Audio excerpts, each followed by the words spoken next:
Okay, welcome to another episode of Barbershop After Hours. I'm your host, William Alfred, and today we have another special guest. I feel like all my guests are special, but Tracey here. We go back to the teaching days. Way back. And today, Tracey has agreed. She came onto this episode is going to be off the chain because she has agreed to come onto this podcast and volunteer herself to allow me, because I'll be experimenting with things. So everybody knows this, I experiment with stuff. So she's allowed me for the first time to do a layer haircut on her. Yeah. Live. That wasn't part of it.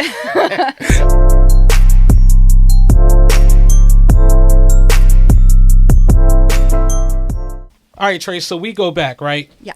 We go back since the teaching days in cosmetology. You taught skincare. Yeah. And I taught the barbering program. It was 10 years ago. Because was it? Because my daughter was just started kindergarten and she's 15 now. Wow. 10 years ago. What is happening? It feels like yesterday. It's crazy. Yeah. Yeah, time is moving fast. A lot of memories. A lot of things. A lot of good things came out of that school. What about the students, man? They probably, some of them were right out of high school. Yes. And now they a lot of them are licensed already. Or not licensed, I'm sorry. They're already Right. working, but just not with a license. Right. Yeah. Oh, yeah. So I'd be like, what can I teach you? Right. Yeah. And I don't know how cosmetology is ran now in the skincare program, but I can imagine because it's so many self-taught people. Yeah. And I think because of the internet, they make it I feel like it's easy accessible, like everything just on learning. Mm-hmm. And I question, if we were still in the teaching field, if we would it be really beneficial like that? Or is it like what they said is entry level teaching, just to come in there, get your license? But how will we feel? I would be fighting for hybrid programs. I think all that theory can be online. They can just self-test online and do their clinicals in person. Yeah. Because that's like the apprenticeship phase. That's where you learn. Right. That's what I think. That's where you learn on the street. Like with me cutting hair, I really, when I went to cosmetology school, wow, 30 years ago. 5 years ago. Yeah. I remember when, they was when I signed up, they was I was do I teach, y'all teach barbering? And they said, yes, we do. But barbering is according to it was 1 week. Yeah. So I really learned everything on the street. Yeah. It's better that way though. Yeah. I'll say that again. Half of that time since 10 years ago was the pandemic. Mm-hmm. So it seems like a long time, but it was really... Time is rapidly moving. Yeah, people forget we had 3 or 4 years that was on pause. Now, when COVID hit, right? Now, I know for a lot of people that was life changing. I know for me, I was like, oh shoot, what am I going to do now? I didn't know that they was going to reopen. I thought nobody knew the pattern of where this thing was going. Nobody knew how hard it was going to hit. So for me, I started making changes. Okay, maybe I need to do something else. But Same. But so. I know for me, I decided, look, I'm going to pause on teaching, and I'm going to just go in full-time being a barber. Right. And I still do classes, on the side for salons if they ask, hey. It's more fun that way. Yeah, because you get more students that's, more. They're into it. Right. Because they're more into working. it. Right. So how did it affect you when, did you want to change courses? Was you oh, my God, what I'm going to do now? We wasn't allowed to work for the first time in our career. We wasn't allowed. Yeah, and I had worked literally since maybe 15. I always worked. I always did something part-time, or I just never not worked. Right. This was crazy. But panic mode, I remember just a lot of anxiety, not knowing what am I going to do? And then something weird happened with the cosmetology school that I went back to teach just for a few months. Right before that happened, the shutdown, we moved from Philly back to Jersey, and I got a job back at Riziri. And this is when everything became oh, we're going to do it all online. And it was just a lot. Was that weird for you, doing it online? Yeah. It was a lot. And I was just part-time. I think I was 18 hours a week or something. But everything, I had to learn how to do Zoom. Like, none of us knew how to do any of that. And it was just a lot of stress. But what happened with me was the government never was paying me. And Frank Rosieri was like upset and like trying to help. There was just a few of us that for some reason we weren't getting paid. And I'm like, I have to get some kind of income. You had to make a move. Yeah. So I became really stressed out. My husband was like, what are we going to do? You know? Right. So I got some job around the corner, just like an office job, and I had to do something. Yeah. And I was like, because the reason I got into the beauty industry is to get away from, you know, that monotonous kind of job. It's just not for me. So you're back in doing office work for a minute. Yeah. Okay. So yeah, and it broke my heart, and you know, I felt really grateful that Rosieri, you know, hired me back to teach. But I was like, I have to make money, and it's hard to have that conversation because you're in a creative field where you know, I love people, right, and I love my students, you know, and a lot of them remember me. I only had them for maybe 2 or 3 months, but one of them I ended up working with years later at the studio where I work now. And I don't know, it was just a weird time. Yeah. They didn't even get like retail education because you couldn't walk clients to the you couldn't be near anybody. Everything was like online. And then when they came in for clinical, it was all like on mannequins or something. And then that had to stop and everything was online. And it was just, it was upsetting.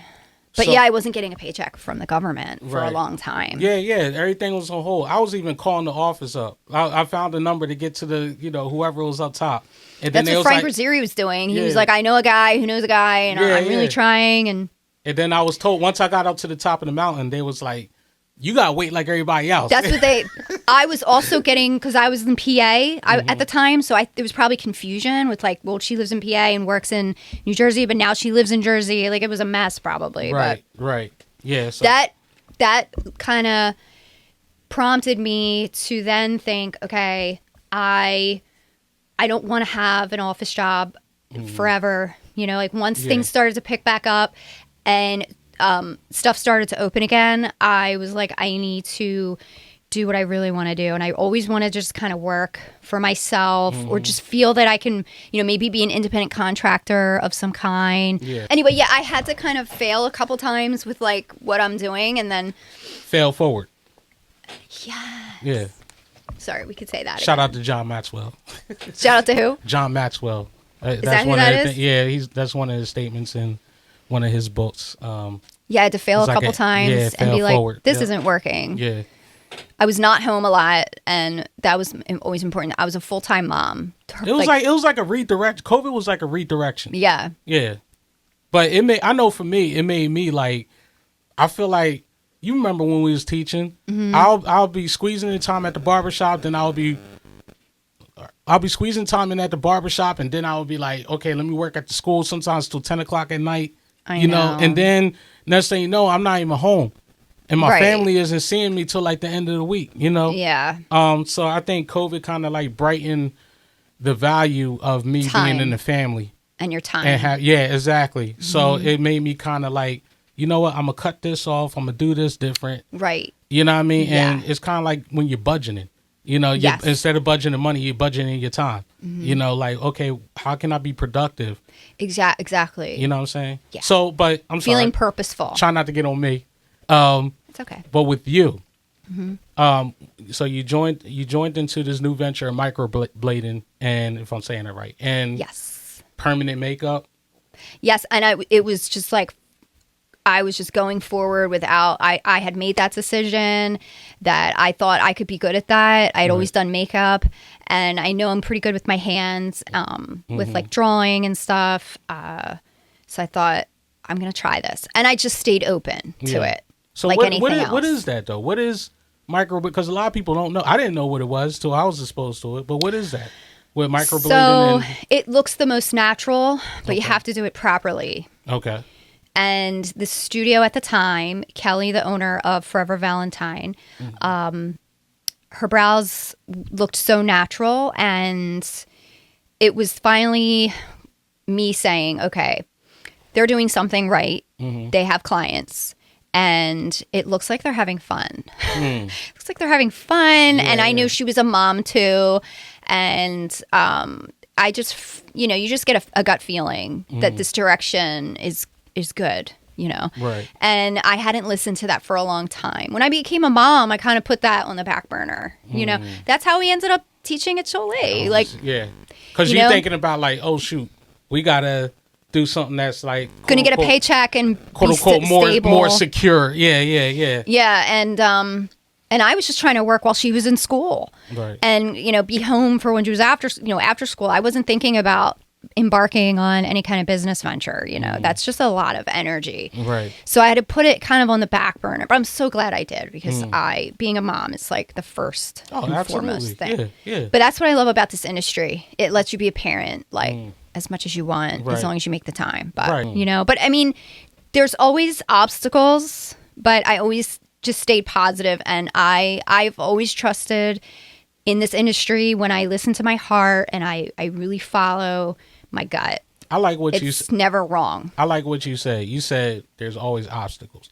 A lot of people believe when even when they try something new, okay, I'm gonna take this leap and jump into something new, they automatically think, they'd be like, oh, it's not gonna be no kind of stress at all. It's just everything's going. It still can be hard. Everything's going to be flourishing, and that's not the case. But that tells the truth where your passion is. Right. That tells the truth. That's what separates people that are into it and people that just aren't. Right. And you can tell yourself whatever you want, but you just weren't into it. Mm-hmm. It's like that. What's that? He's not that into you. Isn't that? That's a story. That movie, the book. He's just not that into you. I know you're a heavy booker, so I'm like, never mind. You got to put me on to it. Nah, people watching this might be like, oh, yeah, I know that they book. know it. Yeah. It's like that with a career. I'm sorry. I got to do a side note, though. You're an author. Oh, I did that. Yeah, during the quarantine. Yes. I did. Yes. That was part of my bucket list, was to write a romantic suspense novel. You know what's crazy? We both, like, while you was doing that, I did a coloring book during COVID. I just constantly have to create stuff. Yeah. And again, I'm okay with failing, so I did it under a pen name. Okay. And just Tracy in case Von... didn't work out. What is it, Tracy Von Erich. Okay. Yeah, my husband's a big wrestling fan, and it's the Von Erich family. Really? And it just sounded cool, Tracy Von Erich. Yeah. I mean, it just shows you, like, we're three-dimensional. People are three-dimensional. You're not just a barber. You know, someone's not just a secretary.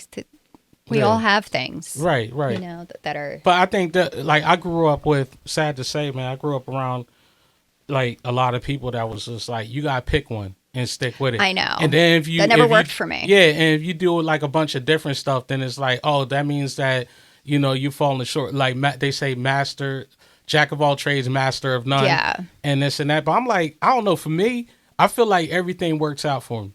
You know, I used to DJ, I did this, I did that, I do music, but everything centers around, I use everything with marketing or whatever. You know what I think it's like, maybe it worked for them to pick one, but it never worked for me. I need a few eggs and a few baskets. And it's fine. Right.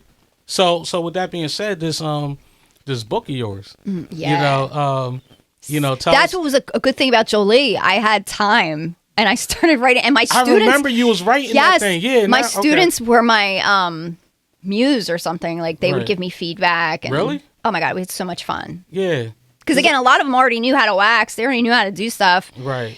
It was like, oh, she's writing a book. Let me... Yes. Yeah, they're like, Miss Tay, what's going on with that character Dominic and all this? I'm like, oh, God. Now, I know it starts off, like, I'm a slow reader, so I know you're setting the plot for the, like the first few chapters, I feel like. They're younger. Correct me if I'm wrong.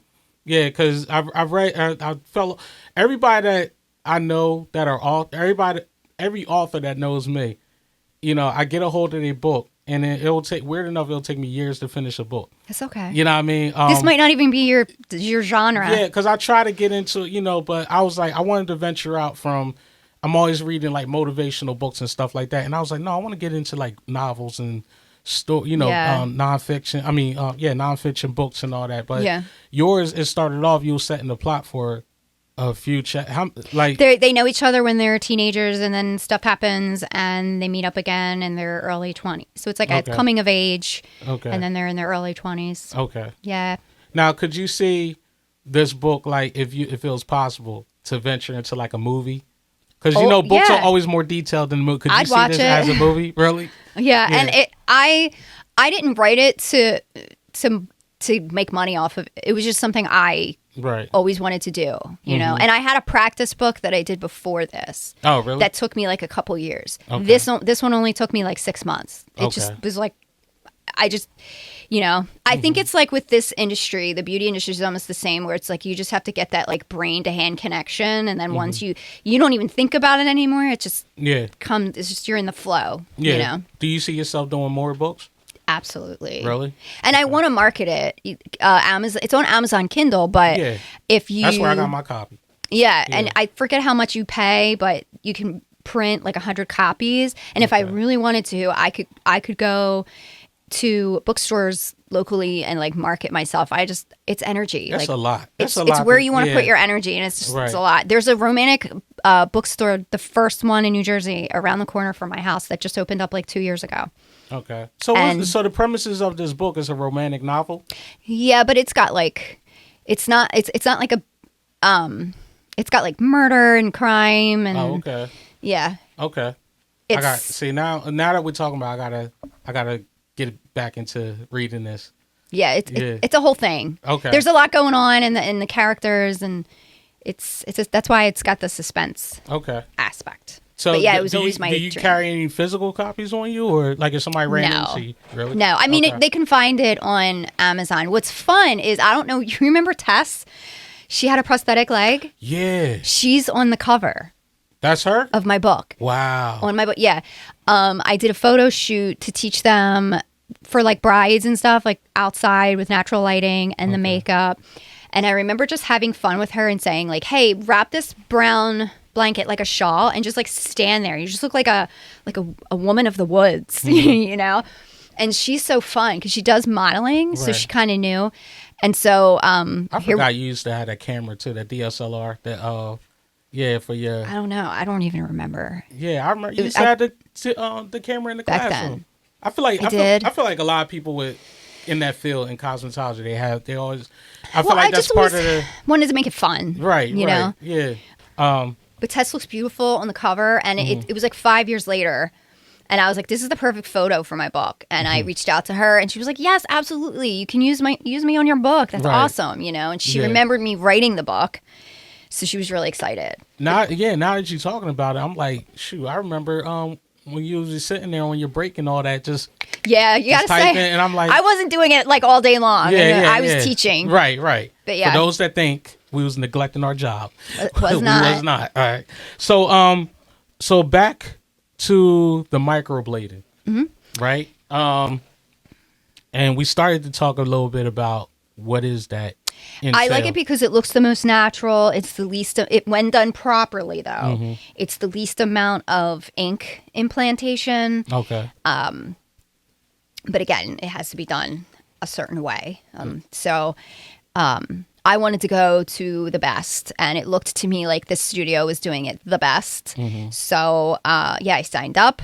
I even left a vacation, an extended family vacation at the shore for like 2 days to take this class, because I was like, once you know, you know. Right. And I was like, I got to do this. Yeah. And I'm glad I did it. I'm really, really glad. That's good. Yeah.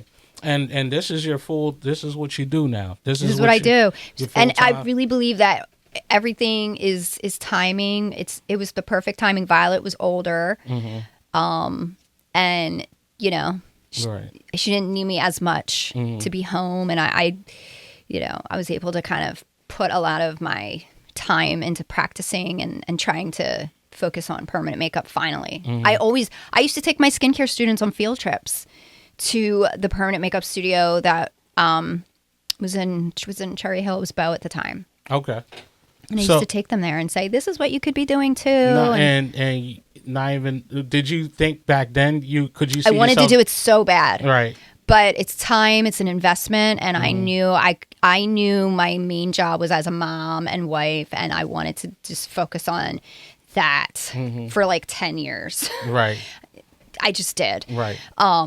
And I'm glad I did. And you're with a cool staff right now. Yeah. And you're she's a good boss. She leaves you alone. Like as long Right. as you I do was your about to say job. you're kind of independent where you And I'm an at, independent contractor with this Okay. type of work. So that Okay. was another that also attracted me to that whole side of the industry was that you can work for you're working for yourself basically. But I'm a part of a studio, and of course there's a lot that comes with that. You know, I support the studio and all. Right. You know, and I'm part of that name. Okay.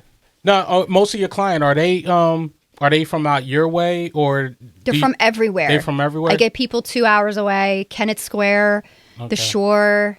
So for somebody that don't know anything about microblading and permanent makeup, say they like, well, I just get my eyebrows or whatever done, you know, like on my own, and I don't know nothing about that, so they're not going to venture into it. What would you say, like, it just gives to alter their thinking? Or when done properly, if you go to the right artist, right.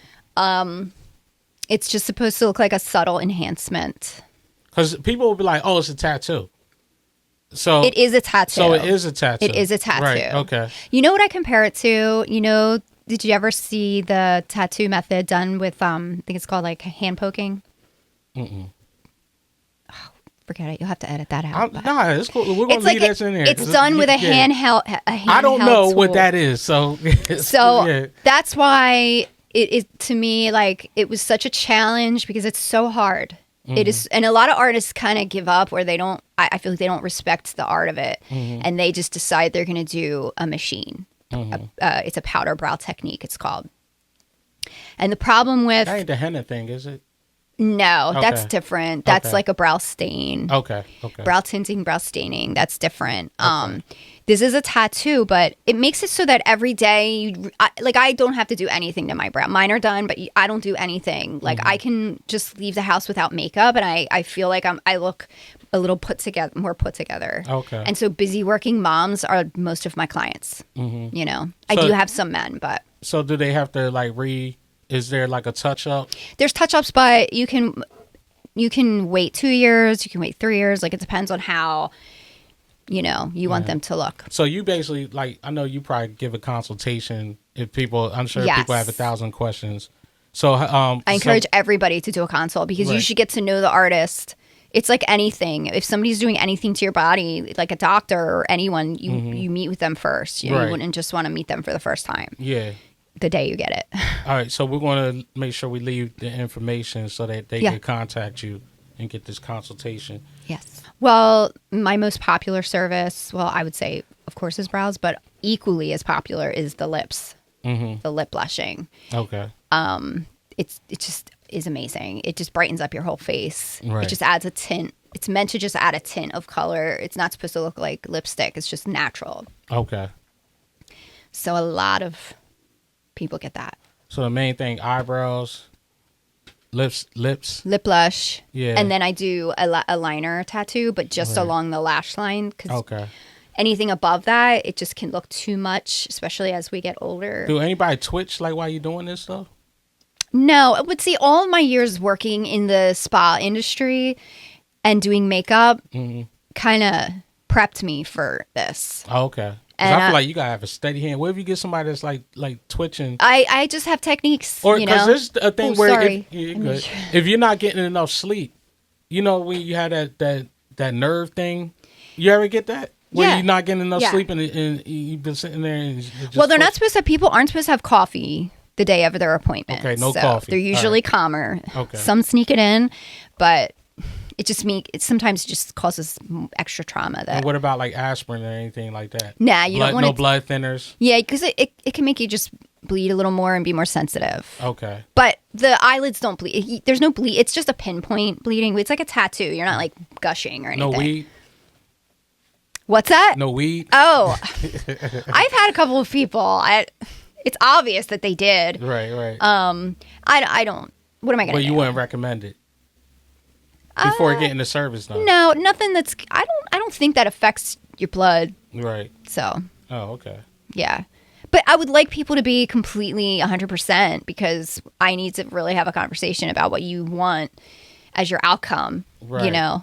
So you're saying that if you're under the influence of something, then it makes it difficult. I've had it happen. Just do whatever. It's bad. Yeah. I've had it happen a couple of times where they forget what we talked about, and I know it's because I don't know what they took, right? And you can't just say, "Are you on something?" Yeah. It's like when we were teaching, you could get in trouble for that. For you just can't saying like, "Yo, I know you're on something, but I can't say you're on something." Yeah. But anyway. So what about somebody that's like dealing with like anxiety and stuff like that? Like, what do you recommend to ease the tension? So I always have people take a few deep breaths. Everybody. Permanent makeup is, you can teach the technique to anyone. That's not the hard part. It might be at first, but eventually you learn the technique and you know the technique. The hardest part is people, because they all come in. You're dealing with a lot of different anxieties and personalities and expectations. Most of my job is talking and relieving anxiety. And you have to be intuitive, just like what you do. You kind of have to pick up intuitively what you think someone wants. And then you also have to meet people halfway. They'll say what they want, but then you have to say, well, this is what's realistic and this is what I can do. And if you don't do that, that's not good. Because that's when things can go awry. And that's happened to me a few times. And then you don't want nobody coming back saying like, oh, well, I wanted it like this. And most people are grateful, and it's a great, it's a great experience all around. That's good. So if somebody wanted, we talked about the consultation and everything. How should somebody get in contact with? Like, what if somebody's watching this? They're like, oh, you know what? This is what they can find me on my Instagram. Okay. At Timko Cosmetics, and also our studio website, Forever Valentine Beauty in Haddonfield, New Jersey. Okay. Yes. Okay. And they can find me on the website, and again, I tell everybody, look at everybody's portfolios online, their social media. That's our portfolio now. It's important. You need to know what you're getting. Did you mention that already with the Instagram and all that stuff? What? Can they look at their stuff on Instagram? On my Instagram, yeah. On your Instagram, yeah. Okay. Absolutely. Right. Okay. That's what my Instagram is. It's my portfolio. Okay. I have clients that tell me they spend hours looking at my Instagram to see everything. Exactly what they want to do. Like you said, it's like getting a tattoo. Well, it is. It is. Getting a tattoo. And you should do a lot of research and scroll and look at everything that we've done. And the we're all sanitation. different. And it's always rumors of what somebody is or not doing. What somebody is or what they're not doing. And sanitation, that's a valuable piece too. State of New Jersey, we're the only regulated state. If somebody has their permanent makeup license in New Jersey, we're run by the Board of Health. We're not run by the Board of Cosmetology. Okay. So there's a lot of infection control and things like that. Yeah. Okay. I do get a lot of people who they have a fully tattooed brow, where it's like pretty solid looking, and they come in and they did a magic marker or a Sharpie. Yes, because wherever they went, maybe they didn't know what they were getting. That happens a lot. Right. And they say, I want microblading now. And I have to say, you can't ever go back unless you get that lasered and removed. You can't go back to just hair stroke microblading. So do people come in and expect you to clean up their, once in a while, mistakes? Yeah. And again, it's not that it's a mistake, because some people like that look. It's just that there was miscommunication, or they just trusted and they didn't know that's what it was going to look like. Yeah. And that's why I don't do that. And that's why I specialize in just very natural, less is more, and you do it gradually over time. That's good. Less is more. Yeah, you could constantly, or you could go back and build up. Yes. Yeah, for real. So, Trace, you talked about, that we talked about the benefits of getting this service done. Now, I mean, on a serious note, with, people that are in remission or, cancer, got over cancer or whatever, there's, sad to say, there's some leftovers from, like some physical appearances that you help out with. Yes. You help. So that was another reason I wanted to take my career into that avenue, because it just made me feel like I can offer something valuable to people that a lot of women would tell me how they look in the mirror and not having their brows grow back after they were healed, Right. would make them feel like a reminder of the cancer. Wow. Yeah. So having them tattooed again Yeah. kind of just makes them feel more put together and Yeah. fully like done their journey. Yeah. Yeah. You know? Let's move on. Yeah. Right. And it just hits me, you Yeah. know, like Wow. right in the heart. Yeah. I can't even imagine the conversations because, you know, Yeah. it's a real thing that people Well, that's are what I going mean. That's through. the hard Yeah. part of the industry. It's not just the technical stuff. It's, you know, I always have to, I have days that are heavy, you Yeah. know, where I hear people's stories and it can be a lot, but I've But been doing you- it forever. So, And I'm sure you see not just the enjoyment, but the purpose. And, yeah, it you makes know what I me- mean? Like, it yeah. makes you feel like, hey, God has me here for a reason. God has me Yeah. doing this, Yeah. you know, for a particular reason. You know what I mean? So, Yeah. I think a lot of people overlook that, you know, with, you know, they look at things like, oh, this is just a job or this is something I do. It's like, no, it's purpose. And Yeah, I It's- think it's deep down we purpose all and- want to yeah. feel like we add value to something. and Absolutely, I yeah. definitely feel that with Right. permit.